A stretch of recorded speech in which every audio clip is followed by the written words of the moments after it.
Hello, my name is Heather Lozano, and this is my presentation on educational technology, past, present, and future trends.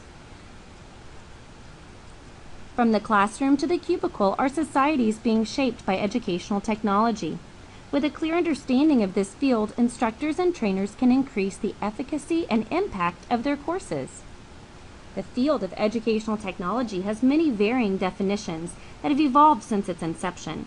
The most relevant definition is a way to address problems in current and future learning and performance in order to improve learning and performance in a variety of settings through the design, development, implementation, evaluation, and management of both instructional and non-instructional processes and resources. This definition not only covers the inclusion of both workforce and educational arenas, but it also describes the relationship between instructional design and instructional technology. Audiovisual instruction got its start at the first half of the 20th century. These technological advances opened the door for use by military to train soldiers during World War II.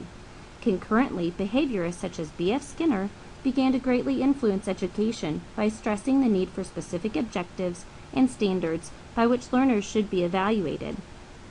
Another boost to the behavioral objectives movement came with Benjamin Bloom's publication of his taxonomy of educational objectives. This hierarchy of cognition and related terms is still used today to teach instructors how to write effective and clear learning outcomes.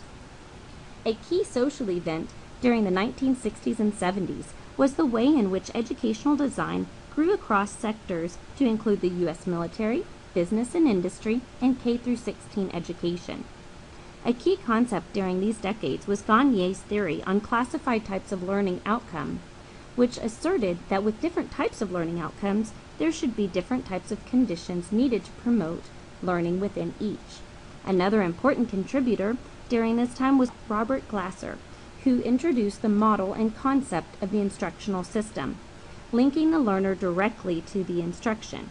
It also laid the foundation for current instructional design models such as the ADDIE and the Dick and Carey. During this decade, interest in the instructional design process remained strong in business and industry, the military, and the international arena. With personal computers becoming available to the general public in the early 1980s, the interest in using them for instructional purposes increased. In the 1990s, the human performance technology improvement movement caused further evolution of the field of instructional design with its industry rather than academic focus. It included concepts such as on-the-job performance and non-instructional solutions to performance problems. Also, in the 1990s, there was a shift towards constructivism. This philosophy believes each learner actively constructs knowledge while striving to make sense of the world on the basis of personal filters such as experiences, goals, curiosities, and beliefs.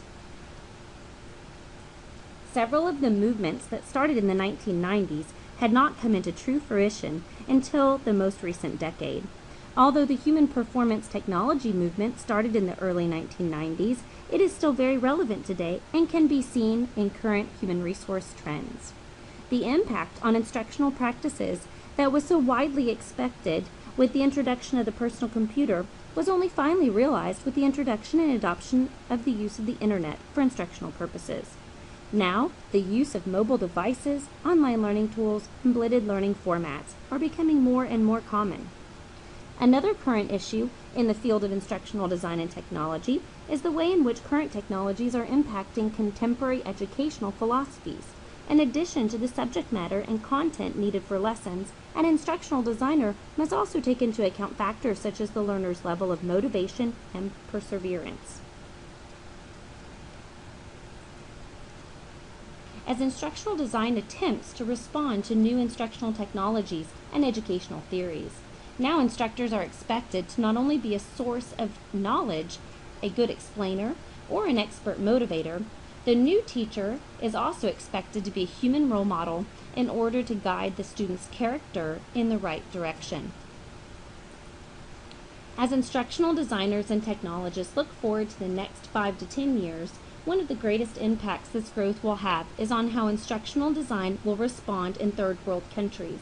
Technology does not permeate society the same way within underdeveloped countries as it does in developed countries. Because of this, conventional instructional design will be forced to blend what might be considered antiquated instructional technologies with contemporary educational philosophies in order to adjust to the difference in the socioeconomic backgrounds of their learners. Solutions to such problems, as they are acquired, can help advanced countries find solutions for their own underserved populations, such as students with disabilities and or disenfranchised students who may or may not have regular access to technology. Instructional design and technology is a field that, even at its inception, has been defined by a desire to address how information is conveyed and then translated by the learner. Technological, psychological, and societal shifts have been tremendous influencers. These shifts and advances have caused the field to expand far beyond its borders of the traditional brick-and-mortar classrooms to affecting change on a global scale. Understanding the rich and often unconventional past of this field helps us pinpoint and analyze current trends while looking forward to a future in which we can be sure that instructional design and technology will have an impact on how education in all its formats is shaped.